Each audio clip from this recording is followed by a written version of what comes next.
Zacarias 14, 7. 6 e 7. Obrigado. Vamos ficar de pé. E hoje nós teremos uma escola dominical. Eu quero ensinar isso aos irmãos. Eu vou começar devagar. Todos acharam?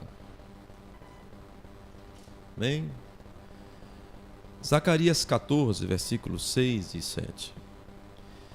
E acontecerá naquele dia que não haverá preciosa luz, nem espessa escuridão, mas será um dia conhecido do Senhor, nem dia nem noite será. E acontecerá que no tempo da tarde haverá luz. Senhor Deus, esta é a tua palavra. Nos abençoe enquanto falamos sobre ela, nos dá inspiração. Em teu nome, Senhor Jesus Cristo. Amém. Pode sentar.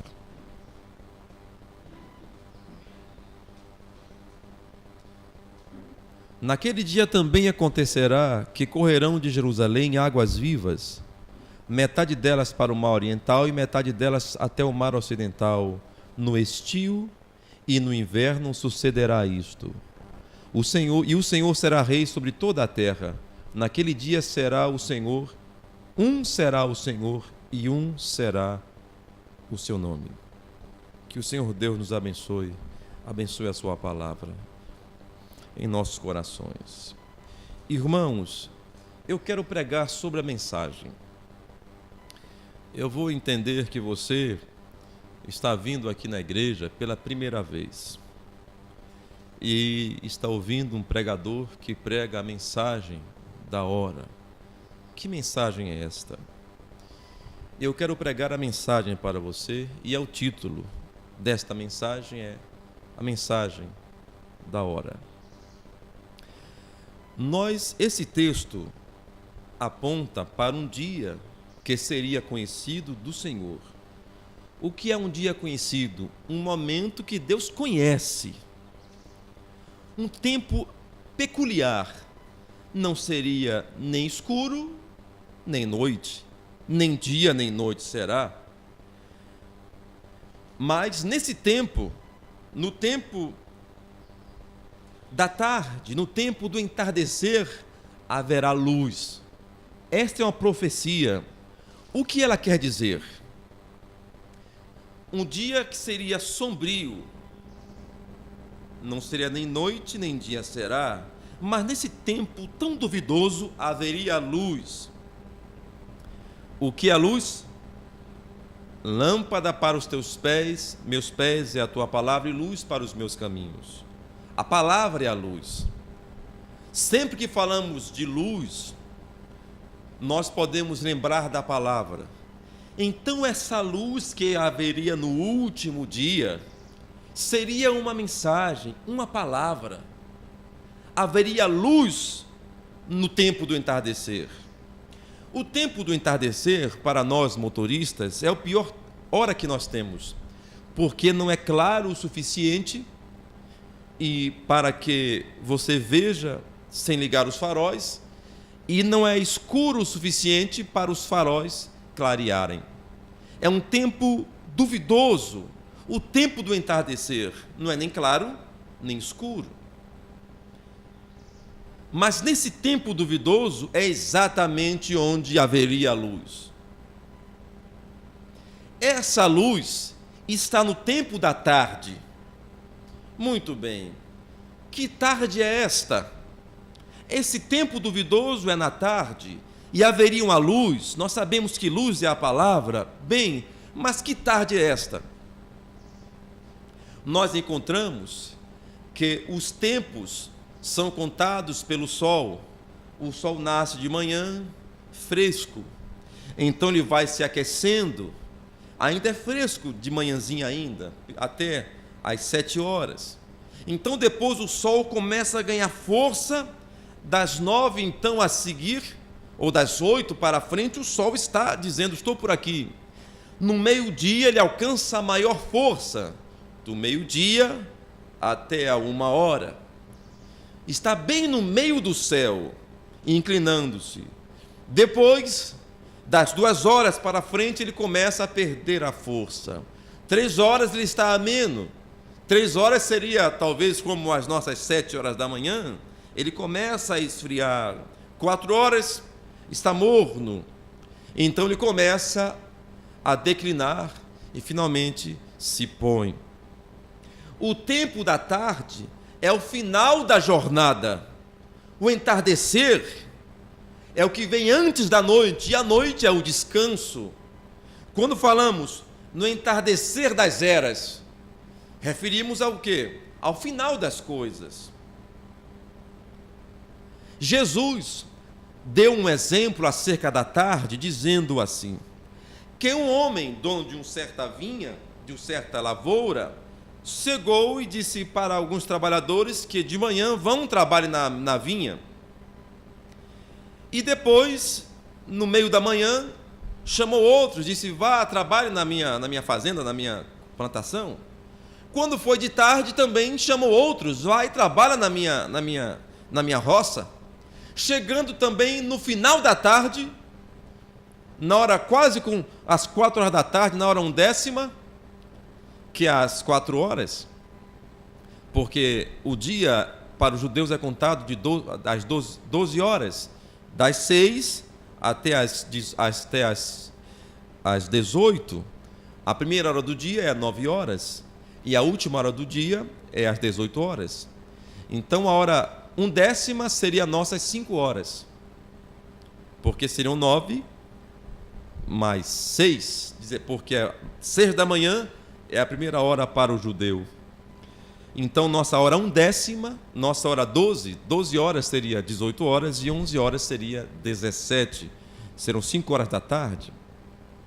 E esse homem chegou na hora 1/10, quer dizer, 5 horas da tarde, e chamou outros que trabalharam, então, das 5 às 6, ou da hora 1/10 até a hora 12ª, até a hora 12.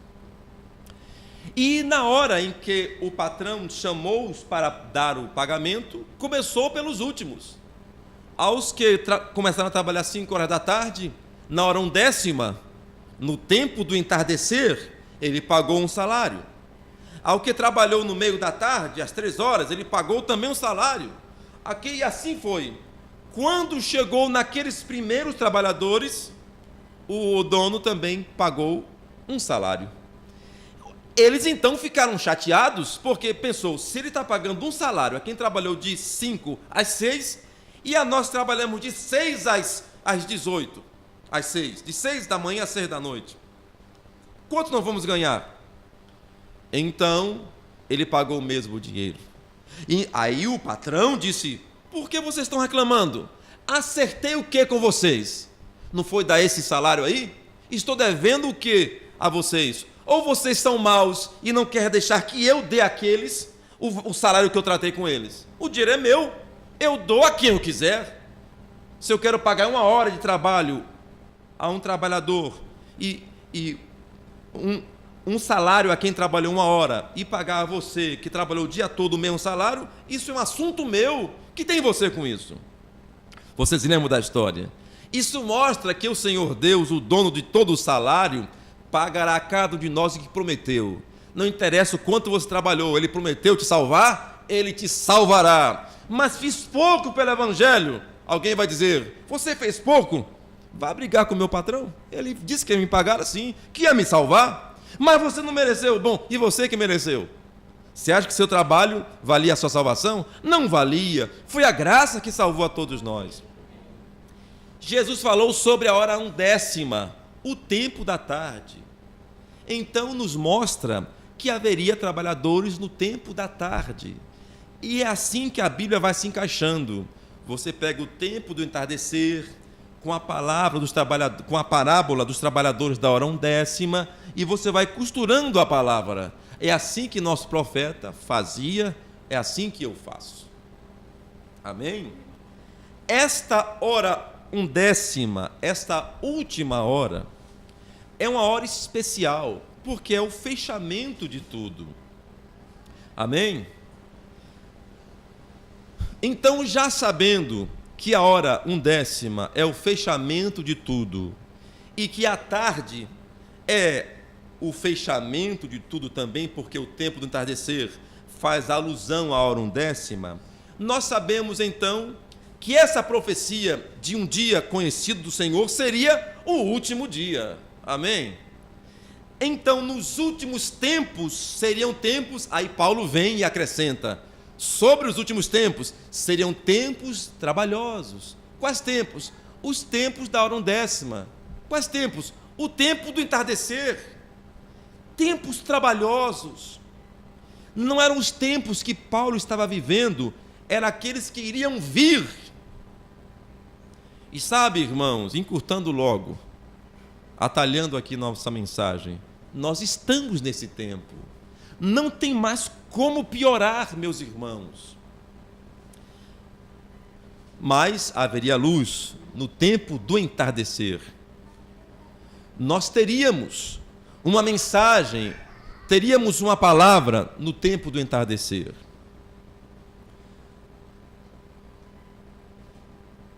Essa profecia acerca dos últimos tempos, do último dia, é uma profecia muito antiga. Aqui eu quero então organizar isto.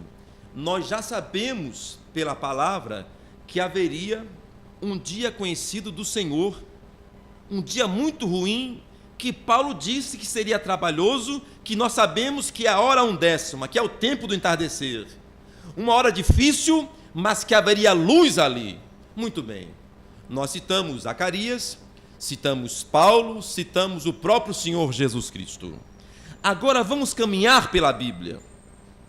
Todos nós sabemos que o primeiro profeta, o primeiro maior profeta da Bíblia foi, e um dos maiores profetas da Bíblia foi Moisés. Eu falo que um dos primeiros e maiores porque nós tivemos Enoque, que era profeta, nós tivemos Adão. Se Adão não era um profeta, eu não sei o que ele era. Ele só podia ser comparado com um ser humano, Jesus Cristo. Então, como é que era Adão? Então, mas como comumente nos referimos, vamos tomar Moisés como o profeta número 1, ignorando também Noé, não é verdade? Moisés então escreveu o Pentateuco, os 5 livros ali.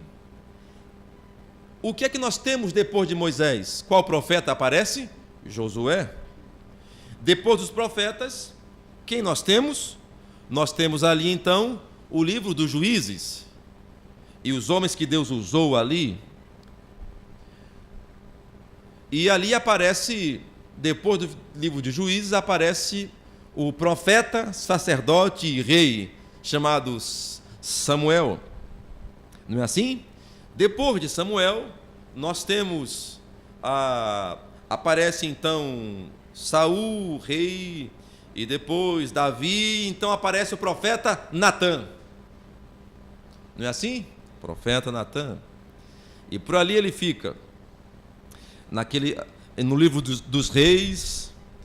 Qual o próximo? Mas não temos nenhum livro escrito, a não ser o Pentateuco, o Velho Testamento. Temos o livro de Josué, o livro dos Juízes, agora Samuel, um livro profético.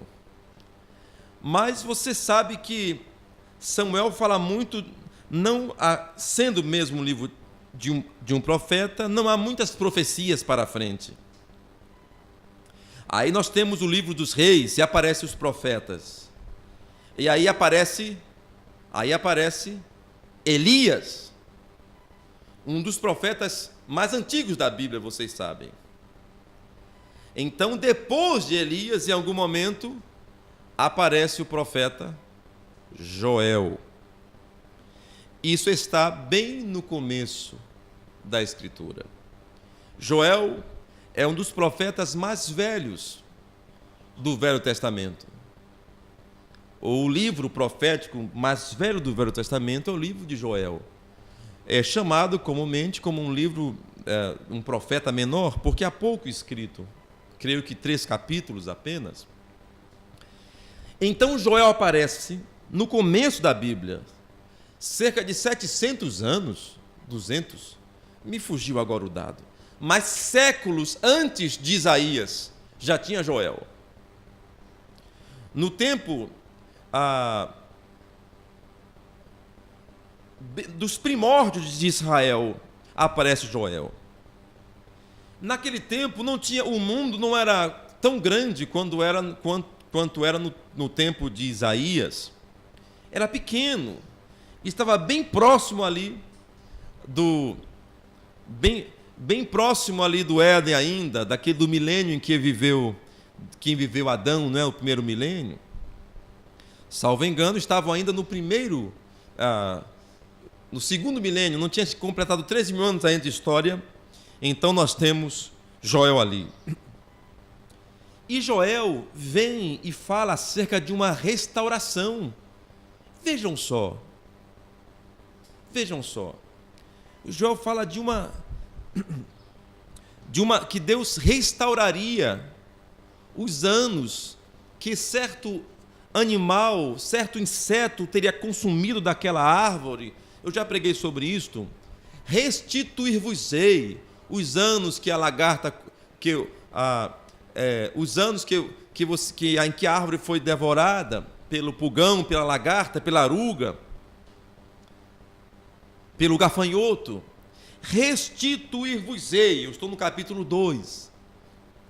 Mesmo que a sua raiz envelheça, haveria um renovo. Joel está dizendo isto ali no começo da Bíblia, porque Deus disse que enviaria um grande exército contra o povo de Israel. Havia uma profecia ali. E nesse mesmo texto antigo, Joel cita o que nós vamos ler aqui. Joel,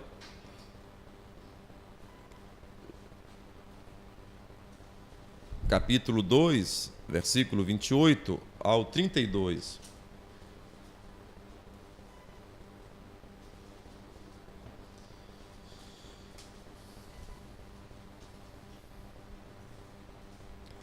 Enquanto vocês acham, verso 25 diz, eu vou ler o 28, mas observem. Restituir-vos-ei os anos que foram consumidos pelo gafanhoto, a locusta e o pulgão e a aruga, o meu grande exército que enviei contra vós. E comereis abundantemente, e ficareis satisfeitos, e louvareis o nome do Senhor vosso Deus, que procedeu para convosco maravilhosamente. E o meu povo não será mais envergonhado, e vós sabereis que eu estou no meio de Israel, e que sou o Senhor vosso Deus, e ninguém mais. E o meu povo não será envergonhado para sempre. Isso é o que Deus está dizendo para Israel através do profeta Joel. Mas aqui vem o nosso assunto desta mensagem. E há de ser que depois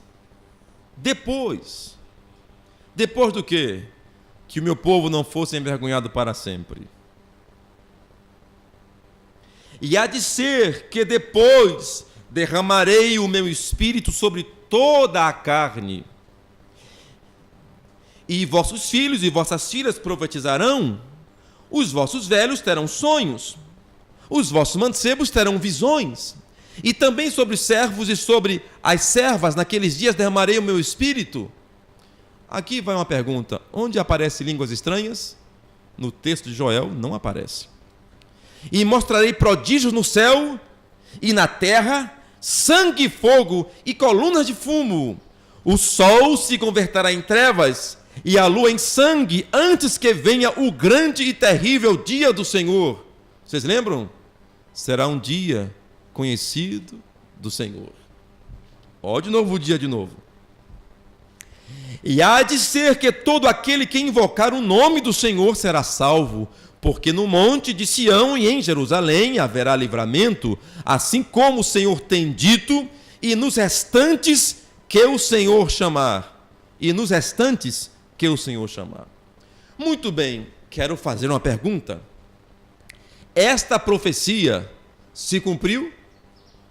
Você me diria, pastor, no capítulo 2 de Atos tem um assunto que diz que é de Joel.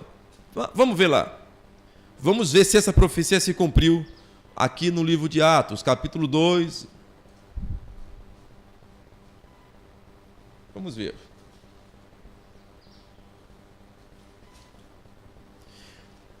Porque quero que os irmãos conheçam a mensagem. O que é que nós estamos esperando?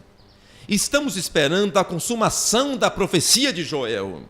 Estamos esperando que a luta entre Deus e Satanás termine. É o que estamos esperando. Joel falou sobre isto. E nós estamos aqui. E nós venceremos. Aleluia. Atos 2. Verso 1 diz: E cumprindo-se o dia de Pentecostes, estavam todos reunidos no mesmo lugar. E de repente vem do céu um som como de um vento veemente e impetuoso, e encheu toda a casa em que estavam assentados. E foram vistas por eles línguas repartidas como que de fogo, as quais pousaram sobre cada um deles. Línguas de fogo, não idiomas, mas línguas, fogo. E todos foram cheios do Espírito Santo e começaram a falar noutras línguas.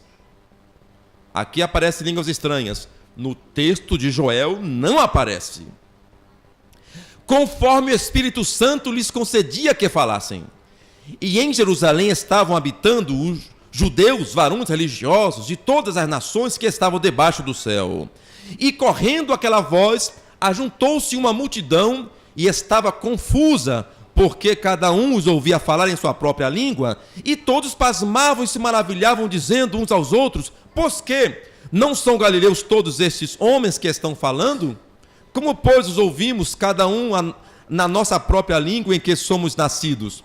Partos e medos, elamitas e os que habitam na Mesopotâmia, e Judéia, Capadócia, Ponto e Ásia, e Frígia e Panfilha, Egito e parte da Líbia, junto a Cirene, e forasteiros romanos, tanto judeus como prosélitos, cretenses e árabes, todos os temos ouvido em nossas próprias línguas falar das grandezas de Deus. E todos se maravilhavam e estavam suspensos, dizendo uns para os outros: Que quer dizer isto? E outros, zombando, diziam: Estão cheios de mosto. E aqui eu pergunto: o texto de Joel falava de línguas estranhas? Não. Observe o que aconteceu aqui. Deus deu um sinal de línguas estranhas para esse povo. Mas baseado em Joel? Não, porque Joel não falava de línguas estranhas. Mas de onde então veio a base para que isso se cumprisse? Vamos ler o discurso de Pedro. Pedro, porém, pondo-se em pé com os 11, levantou a sua voz e disse-lhes: Varões judeus e todos os que habitais em Jerusalém, seja-vos isso notório, e escutai as minhas palavras. Estes homens não estão embriagados, como vós pensais, sendo a 3ª hora do dia. A primeira é 6, a segunda é 8, a primeira é 7 no caso, a segunda é 8, a terceira é 9 horas. Não é nem a 3ª hora do dia, não é nem 9 horas da manhã. Mas isto é o que foi dito pelo profeta Joel. Olha o que Pedro está dizendo.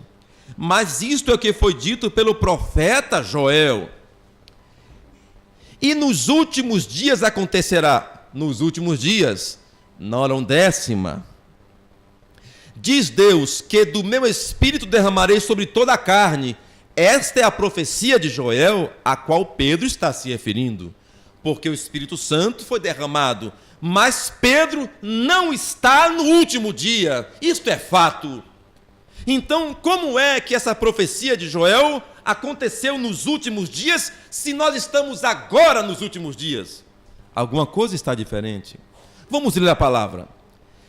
E nos últimos dias, diz Deus, que do meu espírito derramarei sobre toda a carne, e vossos filhos e vossas filhas profetizarão, e vossos mancebos terão sonhos, e vossos mancebos terão visões, e os vossos velhos sonharão sonhos.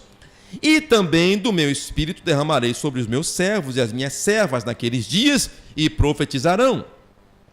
E farei aparecer prodígios em cima no céu. Isso aconteceu? Não. E sinais embaixo na terra, sangue, fogo e vapor de fumo. Isto aconteceu? Não. A profecia, então, Pedro se enganou? Não, porque a profecia aconteceu naquele dia, mas não completamente. Esta profecia, isso que acontece com Pedro, é exatamente o que aconteceu com Malaquias 4, 5 e 6. Eis que antes do grande e terrível dia do Senhor, vos envia o profeta Elias. Ele converterá o coração dos pais aos filhos e dos filhos a seus pais. Ora, essa profecia tanto fala de João Batista, quanto de um outro Elias. Se cumpriu em parte. Seguindo, o sol se converterá em trevas, verso 20, e a lua em sangue antes de chegar o grande e glorioso dia do Senhor. O dia do Senhor de novo, um dia conhecido do Senhor. E acontecerá que todo aquele que invocar o nome do Senhor será salvo. Então ele entra na mensagem: varões israelitas, escutai essas palavras. A Jesus Nazareno, varão aprovado por Deus entre vós, com maravilhas, prodígios e sinais, que Deus por ele fez no meio de vós, como vós mesmos bem sabeis. A esse que vos foi entregue pelo determinado conselho e presciência de Deus, tomando-o vós, o crucificastes e matastes pelas mãos de injustos. Amém. Até aqui. Pedro está então atualizando aqueles que o que está acontecendo é o que foi profetizado por Joel, que nos últimos dias ele derramaria do seu espírito sobre toda a carne. Isso aconteceu, mas não completamente. E é aqui que nós precisamos de um profeta. É aqui que você precisa da mensagem. É aqui que você precisa da inspiração divina, porque não há erro na Bíblia. De onde, pois, Pedro podia tirar base para aquele evento? E Pedro não falou por si mesmo, ele estava cheio com o Espírito Santo. Ele tinha acabado de recebê-lo, não era um homem pregando, era o Espírito falando pela boca de um homem. E a profecia que assevera o que estava acontecendo ali é Joel. Todavia, não completamente, e isso não é para os bebês, é para os adultos. Isto aqui é comida sólida. Porque bem sabemos que o dia do Senhor não aconteceu nos tempos de Pedro. E esse grande batismo do Espírito Santo vem antes do grande e terrível dia do Senhor. E ele não veio. Então a promessa de Joel aconteceu em parte ali, mas agora virá completamente.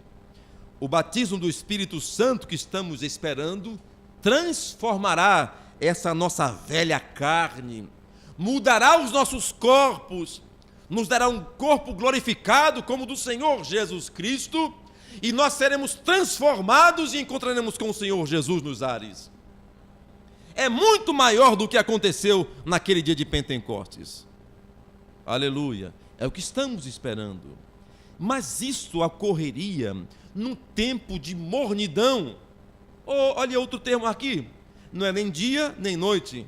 Não é nem quente, nem frio. Um dia morno aponta para a mesma coisa. A Bíblia fala de muitas maneiras sobre a mesma coisa. Não é nem morno, não é nem quente, nem frio. É morno. É o tempo em que vivemos. Aleluia. Mas deixe-me dizer mais uma coisa. E línguas estranhas?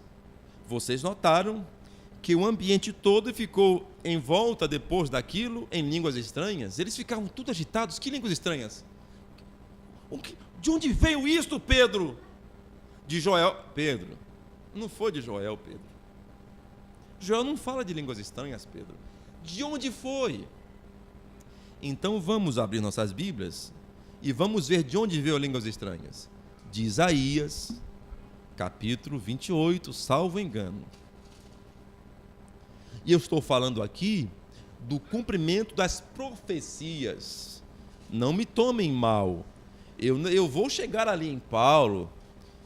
Nós temos os dons, e línguas estranhas é um dom bíblico, mas o que eu falo aqui é de profecias, da doutrina.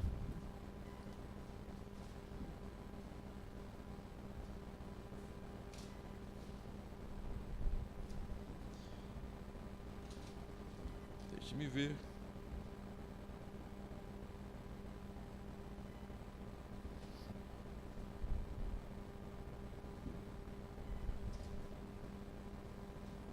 Creio que é 28.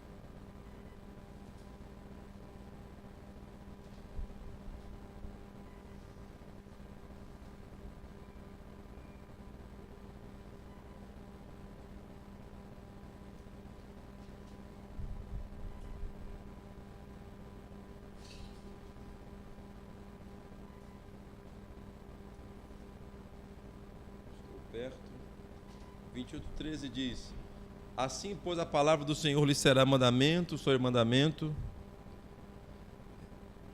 mandamento sobre mandamento, regra sobre regra, regra sobre regra, um pouco aqui, um pouco ali, para que vão e caiam para trás e se quebrantem e se enlacem e sejam presos. Não está aqui. 11. Obrigado, irmão, é isso mesmo. Porque é mandamento sobre mandamento, mandamento sobre mandamento, regra sobre regra, regra sobre regra, um pouco aqui, um pouco ali, pelo que por lábios estranhos e por outra língua falará a este povo, ao qual disse: este é o descanso, dai descanso ao cansado, e este é o refrigério, mas não quiseram ouvir. Perceberam? Por lábios estranhos e por outra língua.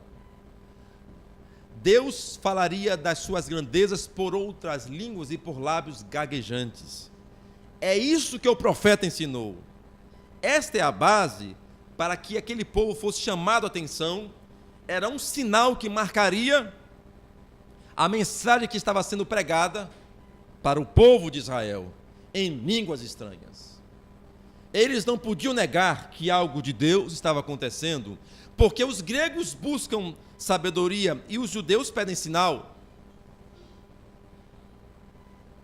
E este sinal de línguas estranhas era sinal para o povo de Israel. Vocês estão me entendendo? Deus cumpriu sua palavra. Mas então aqueles que não conhecem a mensagem da hora pegam uma coisa e transformam aquilo em uma doutrina. Observe que, a partir daí, alguns entendem que o dom do Espírito Santo só é dado a um homem se ele falar línguas estranhas. Se isto é assim, José não tinha o dom do Espírito Santo. Se isto é assim, Saul também não recebeu o Espírito Santo. Se isto é assim, Sansão não tinha o Espírito Santo. Da mesma forma, Davi não o tinha. Da mesma forma, Abraão, Isaque, não tinham o Espírito Santo. E alguns chegam a dizer: não, eles não tinham mesmo porque não foi dado. Não foi dado o Espírito Santo.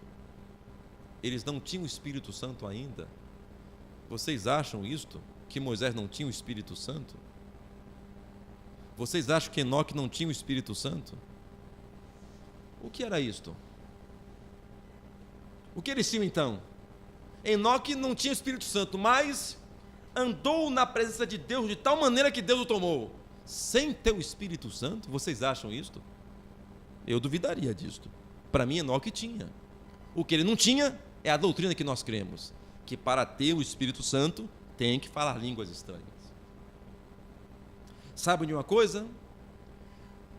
A bem da verdade, no livro de Gênesis marca o registro, tem um relato do povo que fazia uma grande torre. A terra só, toda a terra tinha uma única língua. Então eles queriam fazer uma grande torre. E aquela torre, disse o profeta, era um observatório.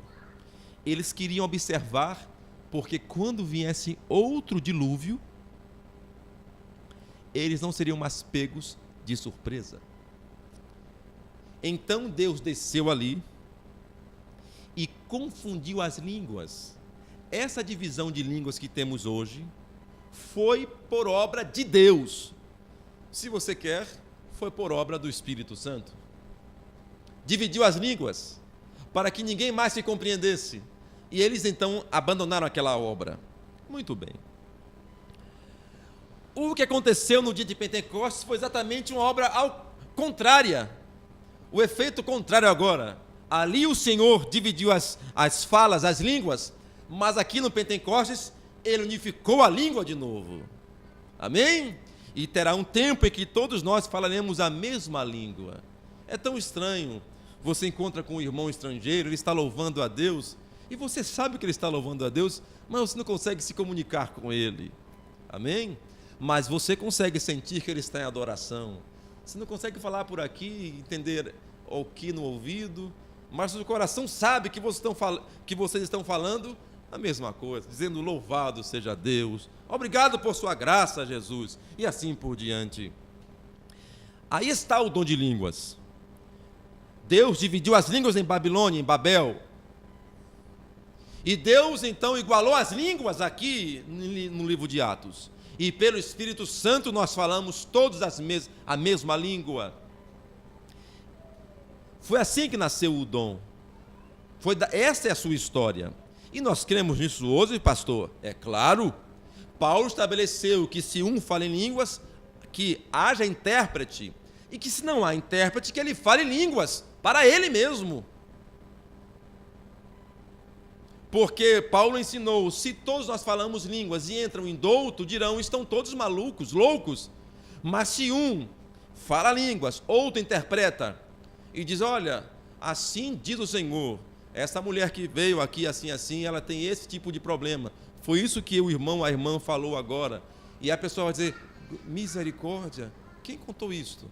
O que foi isso que aconteceu?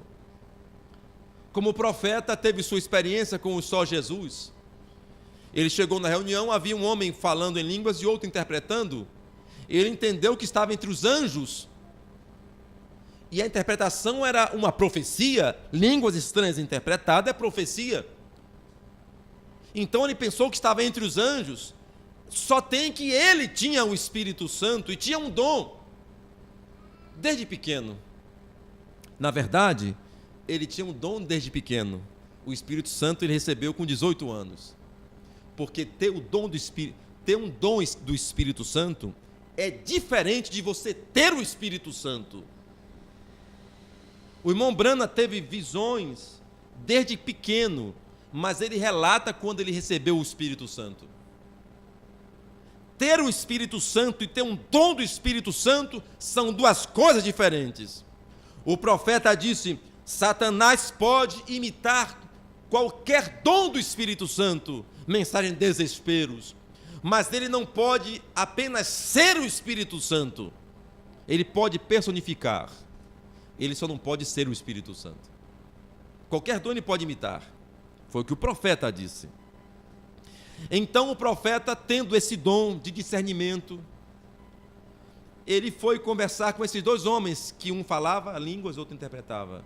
Encontrou que um era um homem santo, um digno homem de Deus, e o outro era um hipócrita, um adúltero, morando tendo uma esposa morena, tinha filhos com uma esposa loira. E ele estava lá interpretando. Então não ponha sua confiança porque alguém tem um dom. Ore, busque o Espírito Santo você, não um dom dele. A diferença é essa aqui. Ali está o carro. Aquele carro azul ali é meu, graças a Deus. Aquele carro não sou eu. Você pode dirigir aquele carro, mas dizer, não, eu estou aqui com o pastor Messias, não. Eu estou com o carro dele. Você pode ter o dom. Você pode levar meu sapato para casa. Eu estou aqui com o sapato que o pastor Messias me deu. Bom, é um dom. É um presente que você tem meu. Mas não sou eu. Deus é mais do que os dons, do que os 9 dons. Isso são manifestações dele. E alguém se agarra com um dom e diz, eu tenho, está tudo bem? Não está bem, porque havendo profecias, cessarão, havendo línguas, serão aniquiladas. Apenas uma coisa permanece, o amor. E sabe, o amor não é um sentimento, meus irmãos. O amor é uma pessoa, é Jesus Cristo. Aquele que não ama não conhece a Deus, porque Deus é amor. E ninguém conhece a Deus a menos que conheça a Jesus Cristo, o seu Filho. Aleluia. Se o Filho dele é o amor, quem será que ele é então, irmãos? Você consegue pensar algo maior do que o amor? Aleluia! Glória ao nome do Senhor Jesus Cristo. Muito bem, aí está o dom de línguas estranhas, aí estão os dons.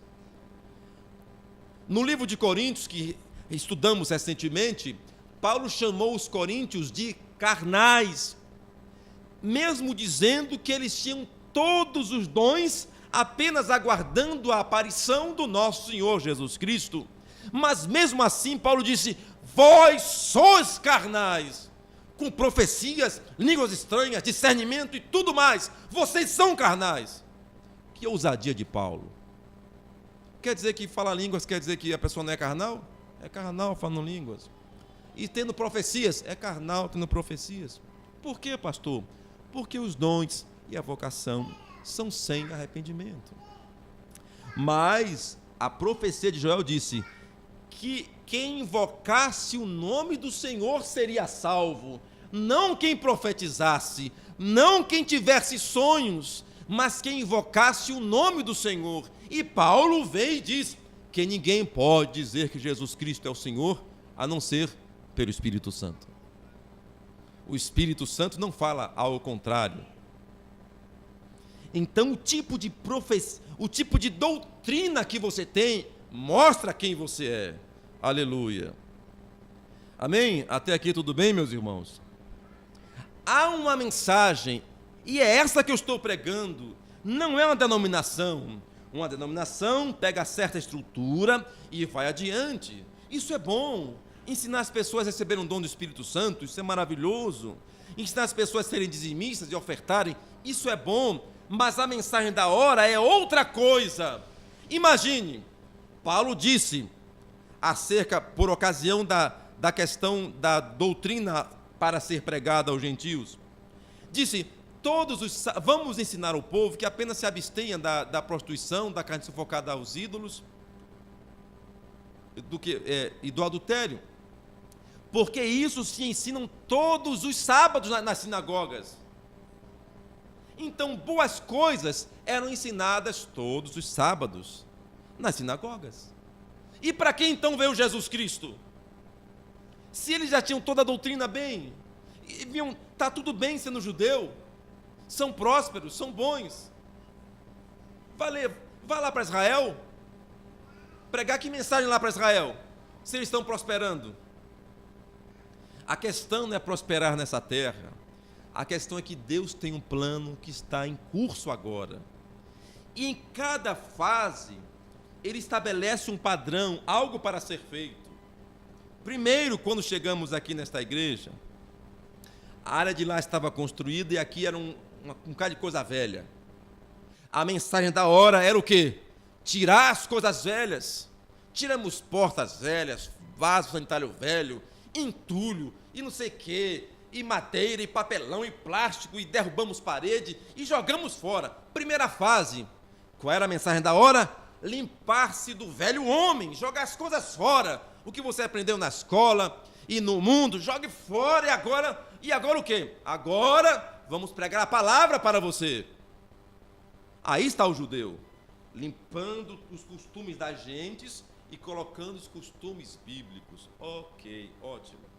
Depois que tirou tudo, vamos colocar o bom costume. Qual é o bom costume? Temos que preparar esse piso aqui, ó. Tem 2 pisos, vamos colocar um piso só. Ok, então tem que entulhar aqui a parte. Essa parte aqui estava mais baixa do que a de lá. Então compramos aterro e botamos e fizemos então um piso só, colocando na linha bíblica. Para quê? Já está pronto? Não! Precisa de acabamento. E as paredes? Está feia também. Vamos ter que rebocar aqui, nivelar. Essa parede está entrando para lá. O prédio está todo meio esconso, assim, meio torto. Vamos ter que nivelar tudo antes de pintar e emassar para ficar uniforme. Está pronto depois disso? Não, tinha que pintar. Então nós pintamos e emassamos e colocamos piso. Bom, já está pronto? Não, ainda não está pronto. Porque o teto tem que ser colocado. Estava também velho o teto, bloco exposto. Vamos colocar o teto. Bom, terminou? Ainda não terminou. Em cada fase, então nós temos uma coisa para fazer. Assim na palavra, Eles já tinham toda a doutrina, eles já conheciam de cor a letra da palavra, eles precisavam que aquela letra vivesse. E é aí que vem Jesus Cristo. Vocês creem em Moisés? Se vocês crescem em Moisés, vocês creriam em mim, porque de mim ele falou. E aqueles judeus não puderam ir à palavra, eles ficaram com a velha letra.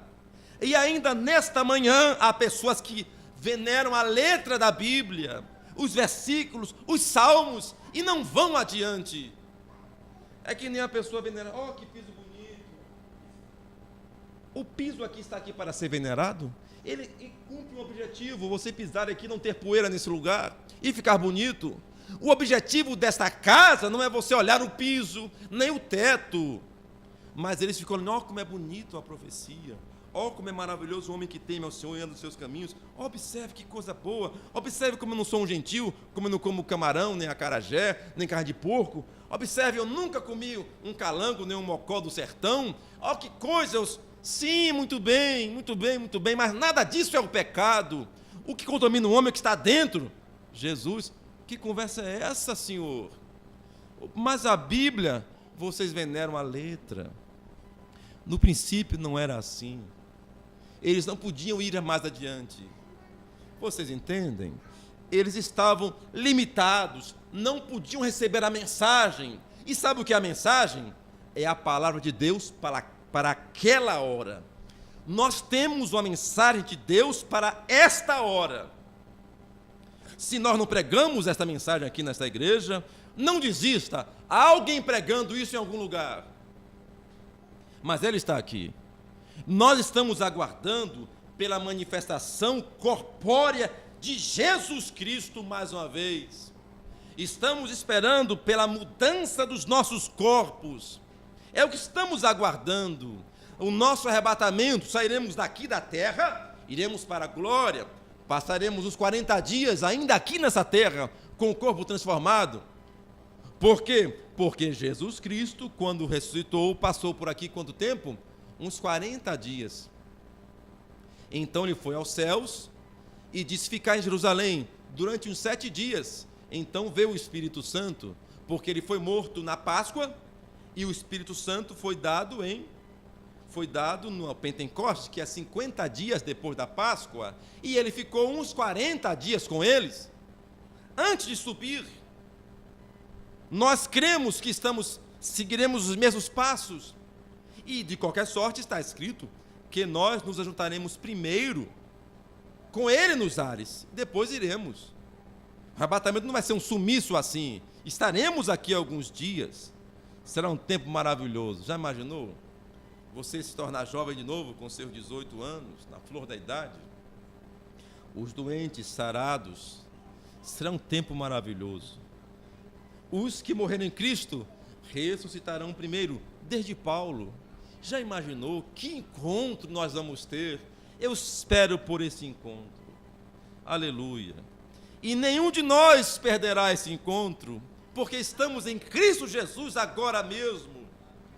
Encontraremos com Paulo, Irineu, Martim, São Jorge, o São Jorge da Bahia.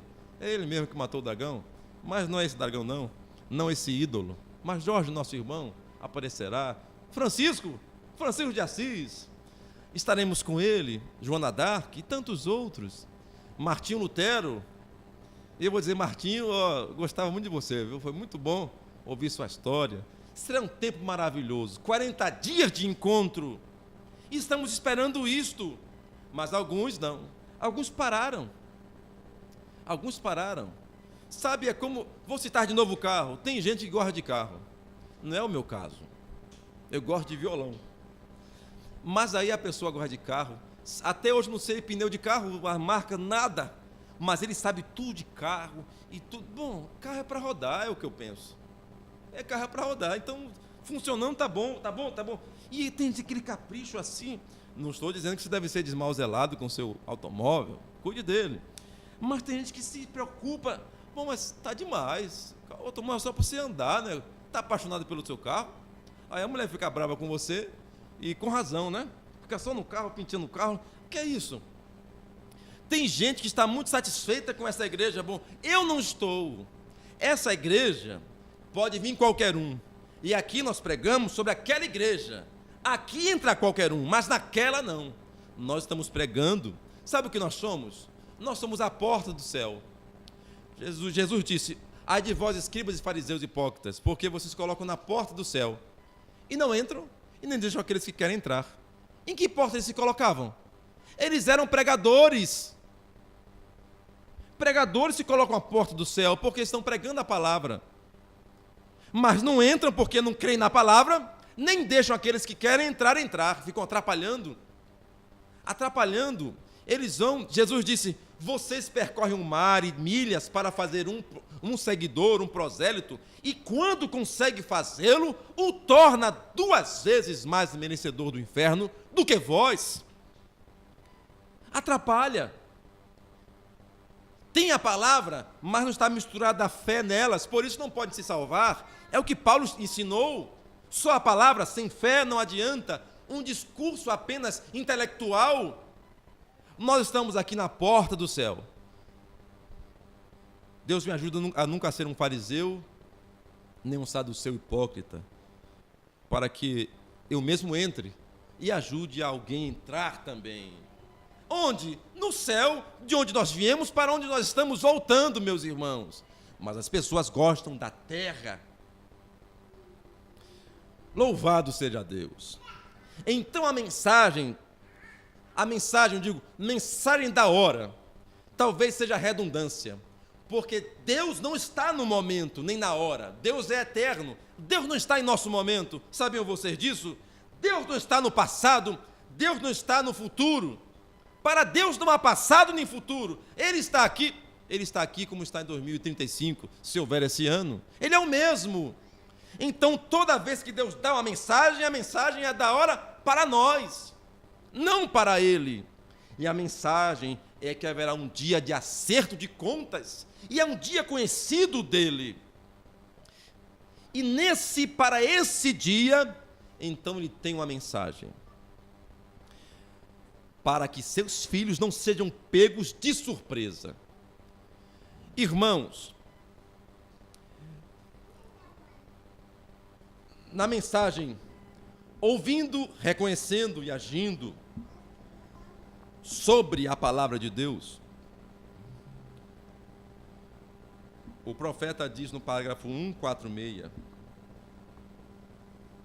diz: e Jesus prediz que este Espírito Santo, o Espírito Santo, nos últimos dias, seria o selo de Deus. Agora, o que seria a marca da besta? Seria rejeitar o selo de Deus, pois tudo que não tinha o selo de Deus tinha a marca da besta.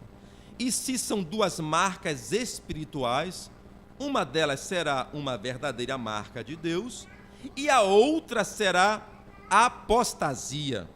Podem vocês ver isto? Uma marca é obedecer à palavra de Deus, o Espírito Santo. Ter o Espírito Santo, o outro é não tê-lo. Pois tudo que não tinha o selo de Deus tinha a marca da besta. Ou você tem o Espírito Santo, ou você tem a marca da besta. Amém. E só. Agora, me diga uma coisa. Eu vou dizer algo para vocês. Quando eu mudei para a casa onde vivi 7 anos, havia uma irmã, ainda está lá, não entrando no julgamento eterno, porque quem sou eu? Eu quero é que ela seja salva. Mas essa irmã, ela tem um dom do Espírito Santo. Eu não nego isso. Não nego. Aquele tipo de pessoa, irmão, Deus me mostrou, Deus me revelou, sempre assim. Deus me mostra, eu profetizo sobre você. Aquela irmã que você não tem como... E você fala uma palavra, ela fala 1000. O irmão da pamonha ia lá comigo prosear alguma coisa, ela vinha, já viu eu falando com o irmão, ela já vinha e aí pregava para nós dois. Outro dia eu disse: irmã, a senhora não está certa, irmã. Todos os varões aqui, a senhora pregando para nós dois. Ela saiu com um bicão, zangada comigo, mas depois desangou de novo. Ela tem zanga mesmo com minha esposa, que não gosta muito de ouvir essas coisas. Eu ouço e eu tenho aquela paciência. Mas sabe, ela tem o dom do Espírito Santo. Eu estava passando dificuldade, ela disse, pastor Messias, Deus me mostrou que estava passando dificuldade. Eu estava mesmo. E eu não falei com ninguém. Foi por meio dela que eu aluguei a casa, onde fui feliz muitos anos ali. A vitória é sua, irmão. E ela foi instrumento de Deus para eu ter aquela casa que me fez feliz há alguns anos.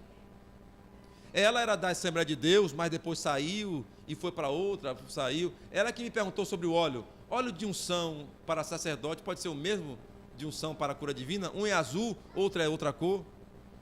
Eu disse, irmã, eu não sei sobre isto. Qual a cor do óleo para ungir um sacerdote? Não sei. Ah, pensou, irmão José? A nossa Assembleia de Deus com cor de... Isso existe. Deixaram a palavra. Mas então, e essa senhora tem um Espírito Santo. Outro dia, e ela, ela tem um Espírito Santo. E há muitos testemunhos acerca disso que ela tem.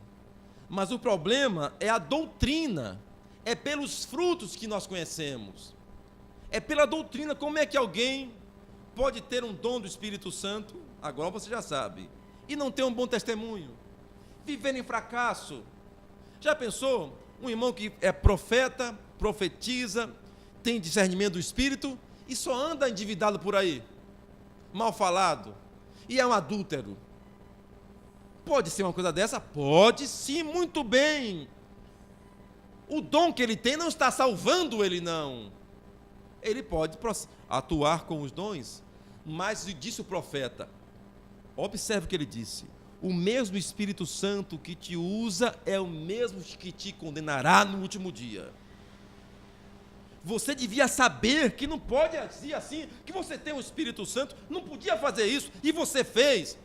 O mesmo Espírito Santo, que a pessoa vai dizer, eu curei os enfermos por ti, eu falei em línguas, eu profetizei, o mesmo Espírito Santo é o que vai condená-lo no último dia. É muito duro, mas é a verdade. Nós não estamos, e sem falar de outras experiências que eu tenho, de pessoas que não são desta mensagem, mas têm uma vida com o Espírito Santo. E eu não posso falar que não é verdade, porque é verdade. Mas é a doutrina que faz a diferença. Qual é a minha postura? Eu devo mostrar a Jesus Cristo a eles. Imaginem vocês, Jesus Cristo chegando ali para Nicodemos, com sua barba até sua cintura, um homem com 80 anos, e um jovem de 30 e poucos anos. O que poderia falar um jovem de 30 e poucos anos, que nunca estudou, para um grande príncipe em Israel chamado Nicodemos? Vocês podem ver que um é a realidade daqueles que estudam a palavra, e outra é a realidade daqueles que praticam a palavra. A mensagem da hora, pratica a palavra. Não é só teoria, é prática. Ainda nessa mensagem, o profeta diz assim: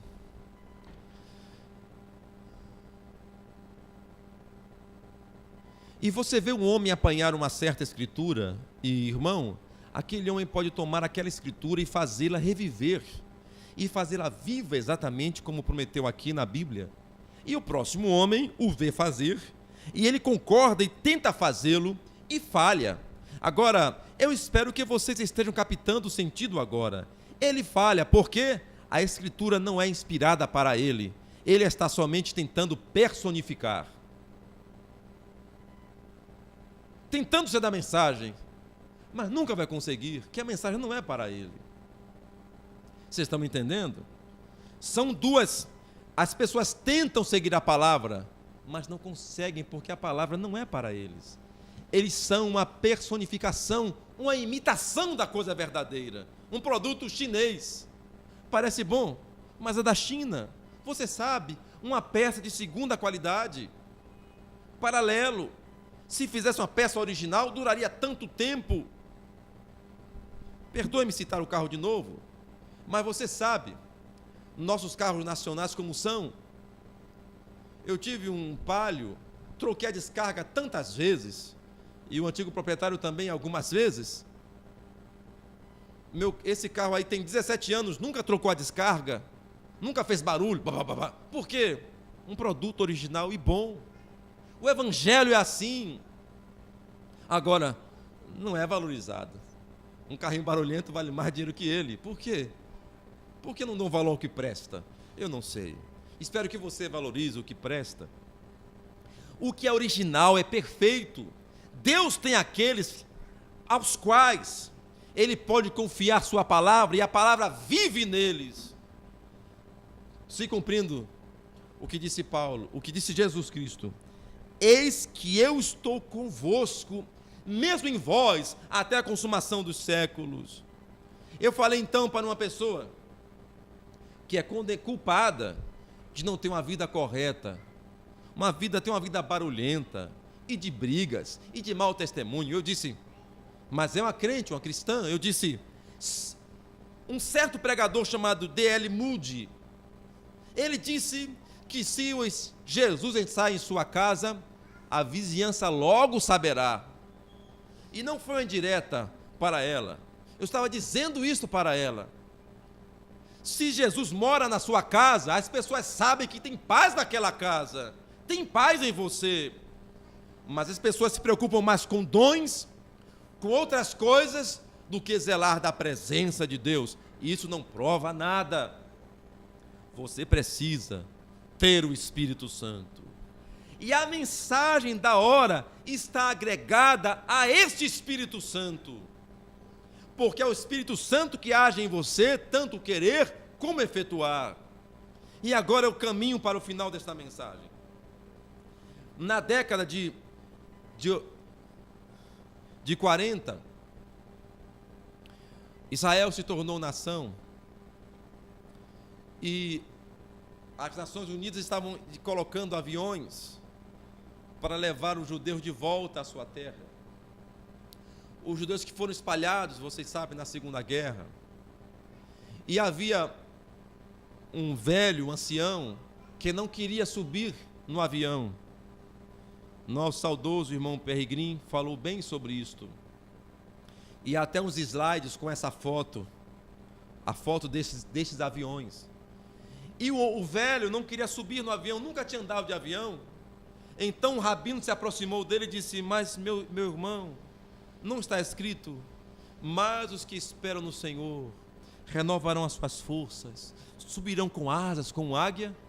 O velho olhou para o avião, viu como a águia se porta com suas asas abertas, e ele conhecia bem a águia, então subiu no avião.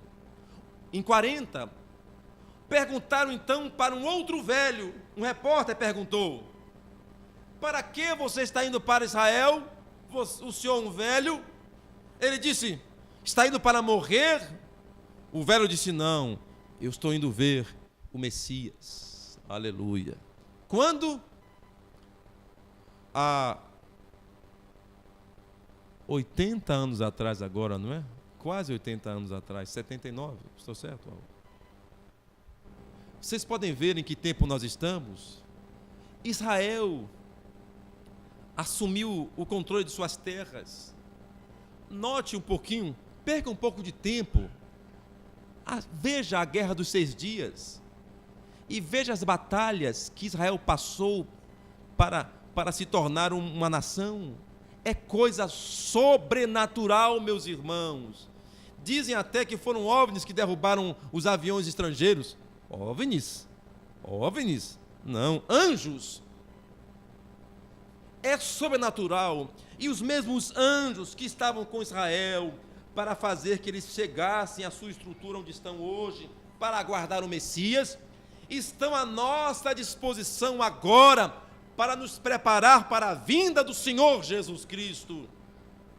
Se foi uma força sobrenatural que ajudou o povo de Israel a chegar à sua posição para esperarem o Messias, tem que ter a mesma força que nos ajude a nós, os gentios, para chegarmos em nossa posição também. Precisamos. O inferno abriu sua boca contra essa geração. Vocês têm dúvidas? Vocês se lembram? Eu não sou um profeta, eu sou um sonhador de sonhos. Eu sou um pregador, eu sei. Vocês se lembram quando eu preguei aqui que as pragas que aconteceram lá na América, no Velho Mundo, iriam acontecer aqui também? Nós pagaríamos também nossa etapa também? Quem conheceu o Evangelho primeiro? O Velho Mundo. É justo que o Velho Mundo apanhe primeiro, mas as pragas chegariam até nós também. Vocês lembram? Álvaro com certeza lembra. Pois bem, não é o que está acontecendo. Isso não é nem uma profecia, é só ler a palavra. Está chegando a nós. Os males, e eu falei sobre os muçulmanos, não falei? Eles estão vindo também. Vocês notaram o que aconteceu recentemente? Eu estava sem internet, todo desconectado do mundo. Mas vocês sabem o que aconteceu em Suzano? Aconteceu em Columbine. Eu lembro de um documentário que nós assistimos com o irmão Álvaro acerca do armamento, aquilo e outras coisas. E era um massacre em Columbine, era um artigo, eu vi, um documentário, eu vi com o irmão. E vendo aquela coisa, e nós, que coisa ruim. Meus irmãos, o mesmo lixo que os jovens americanos comem na internet, nossos jovens estão comendo também. Loucura! Estão sendo alienados, estão recebendo o espírito do diabo, do inferno.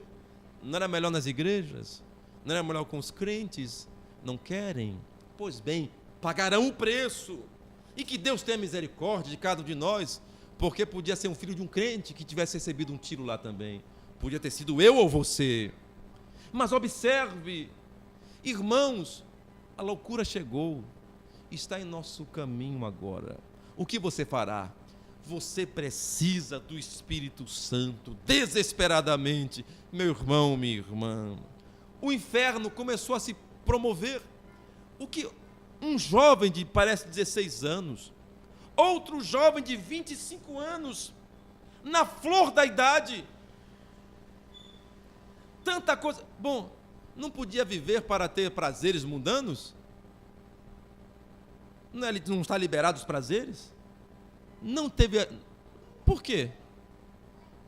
Porque ele porque não pensou, poxa, sou tão jovem, vou curtir minha vida. Não. Ele concebeu está vendo que é o diabo matando as pessoas, e finalmente o que ele quer é roubar, matar e destruir. E eu pergunto a você, uma pergunta indiscreta: a uns jovens o diabo toma para serem imorais e buscadores de prazeres.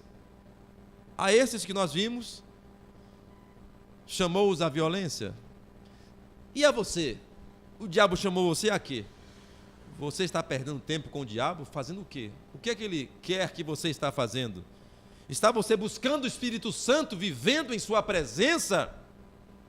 Porque o diabo quer finalmente isto: te engambelar, te juntar, te trazer para distante da presença de Deus, para próximo dele.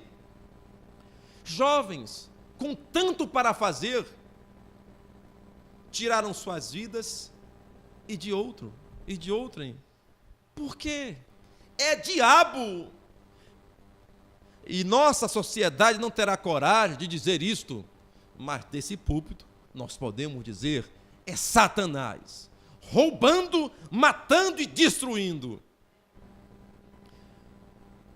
Você acha que vai melhorar? Não, vai piorar. Vocês viram? Quer ver o diabo de novo matando, roubando, destruindo? A empresa que eu falei, lá em cima, na região serrana do Rio de Janeiro, é serra. Eu espero que você conheça o que é uma serra. Uma serra é uma serra que você sobe assim, ó. Sabe? Os carros sobem com a marcha pequena, curta, sabe? Marcha pequena, primeira, segunda, porque é muito íngreme. Uma montanha.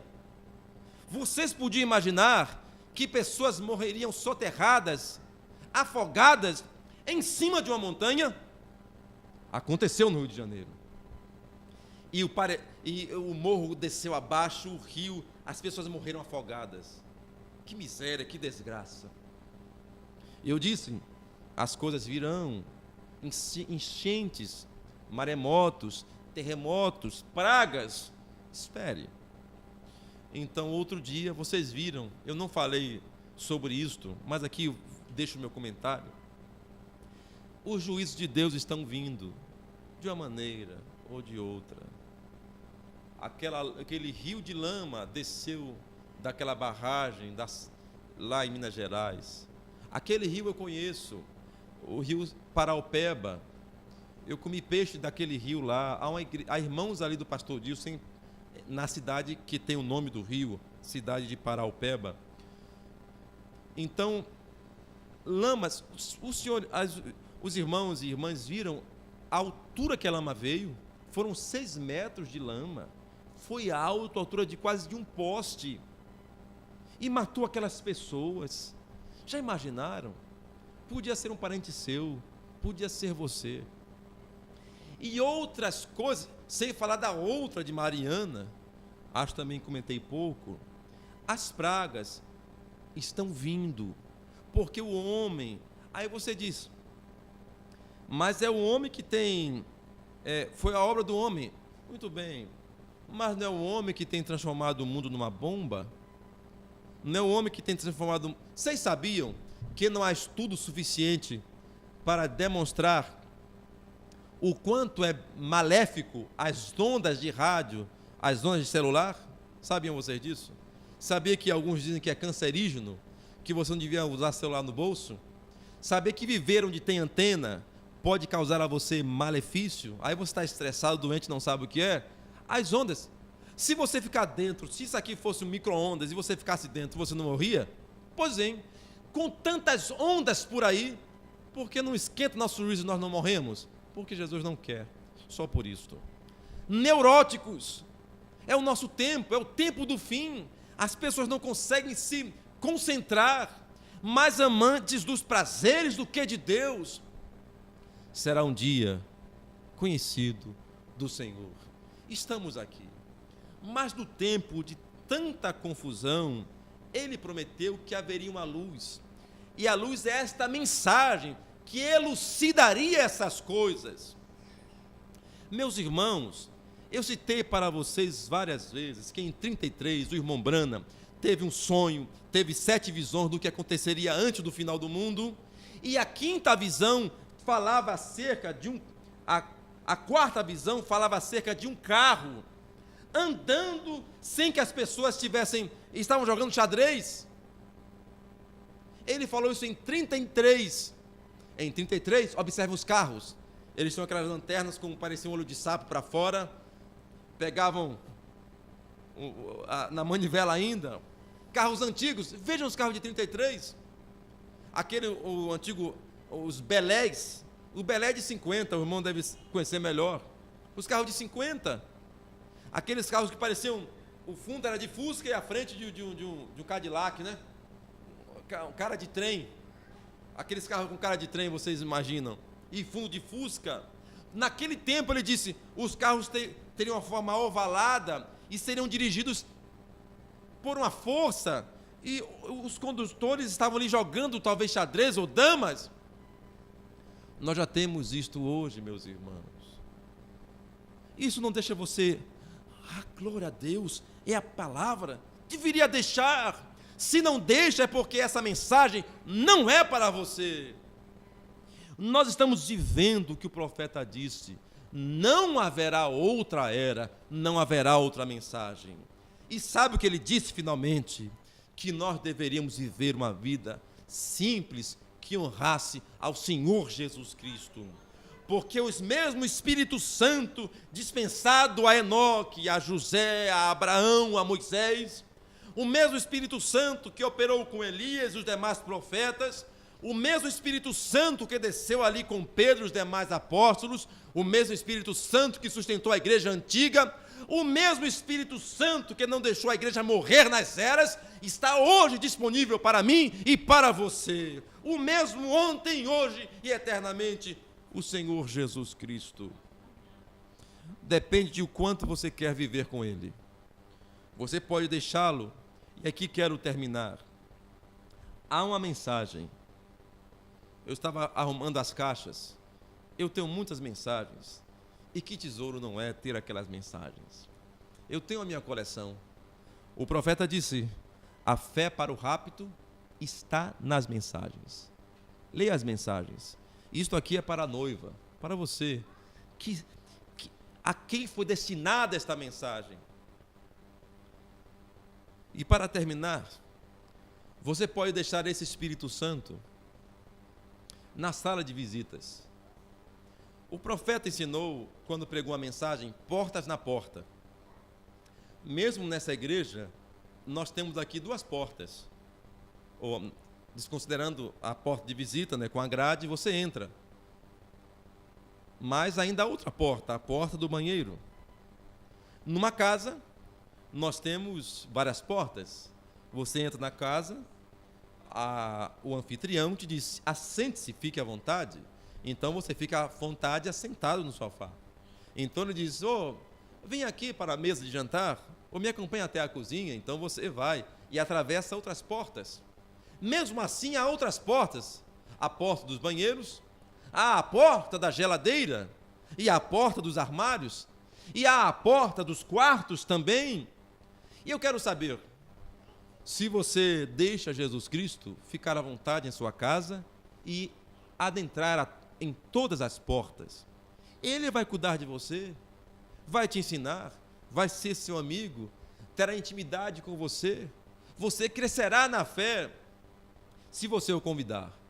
Mas se você viver na velhice da letra, Jesus será sempre um visitante em sua casa, um certo estrangeiro que fala bonito, a palavra apenas, e ela nunca viverá para você, como viveu para Maria. Vocês sabem, como eu preguei também, ela ouviu que uma virgem conceberia, e aquilo começou a nascer no seu coração, e finalmente era ela aquela virgem. Quando nós falamos da mensagem, falamos da noiva, falamos de um povo que vai viver a palavra, um povo que será transformado, isso deveria aquecer seu coração. Então isso é para você. Você diz amém. Isso é para mim. É o que eu queria toda a minha vida, encontrar uma mensagem, encontrar com Jesus Cristo, e esse Jesus que eu estou esperando, não outro, não uma igreja, não queremos igreja, queremos o céu. Nos reunimos aqui, e algumas vezes, mas oxalá que essa fosse a última vez, nós queremos encontrar com Ele em sua casa, queremos encontrar com Ele em nosso jardim. Já imaginou você encontrar aquele jardineiro que as Marias encontraram? Por que choras, mulher? Perguntou o jardineiro. É porque levaram o meu mestre. Foi você? Quem o levou? Ele disse: Maria. E ela percebeu que o jardineiro era Jesus. Aleluia. Amém? Já imaginou você encontrar com Jesus lá em casa, lá na sua casa? É o tipo de vida que nós devíamos estar vivendo, meus irmãos. Isso deixa você louco para o mundo e o mundo louco para você. Está me entendendo? As pessoas loucas, porque não podem.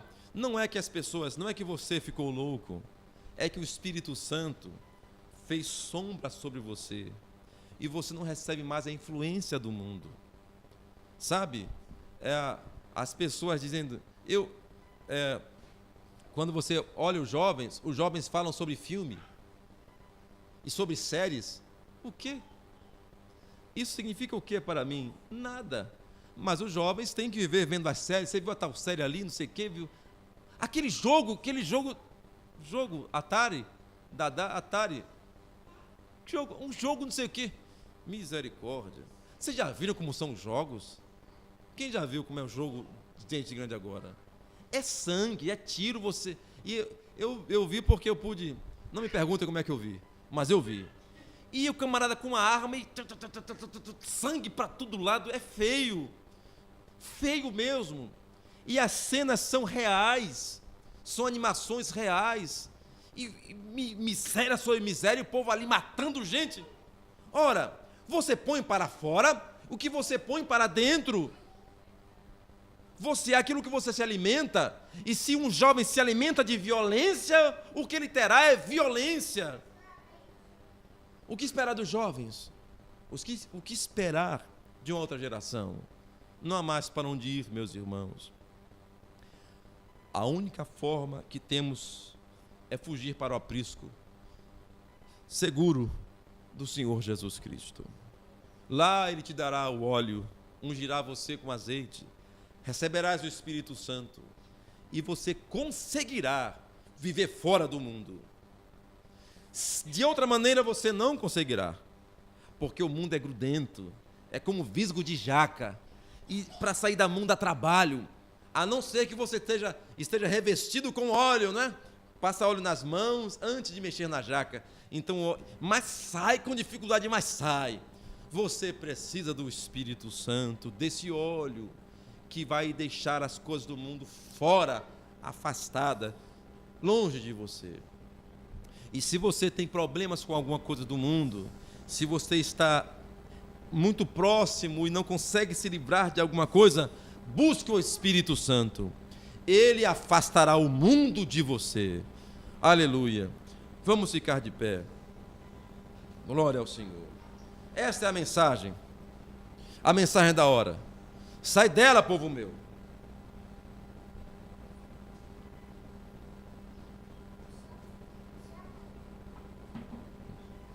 Obrigado.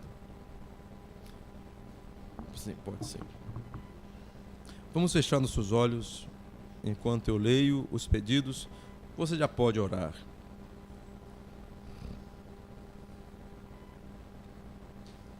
Agradeço a Deus por mais um ano de vida da minha sobrinha Tamires. Que Deus abençoe. Irmã Regina. Amém. Aleluia. Glória ao Senhor. Senhor Deus, obrigado, Pai. Eu também agradeço por mais um ano de vida que me tens concedido, Senhor. Que privilégio é a vida, Senhor. Ó Pai, obrigado. Agradeço, junto com a irmã, por essa dádiva de vida que tem dado a sua sobrinha, Pai. Agradeço também por minha própria vida, que tens me dado mais um ano de vida. Eu te agradeço muito. Não mereço, mas Tu és maravilhoso, Senhor. Meu Pai, junto com meus irmãos desta igreja, eu quero orar pelas famílias, Senhor Deus, que perderam seus entes daquela maneira bárbara, Senhor, em São Paulo. Ó Deus, podia ter sido um de nós, Jesus.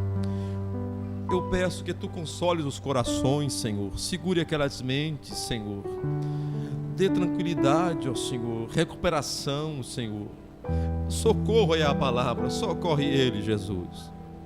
O que é perder um filho, Senhor? Tu sabes que dor. E perder assassinado. Jovens.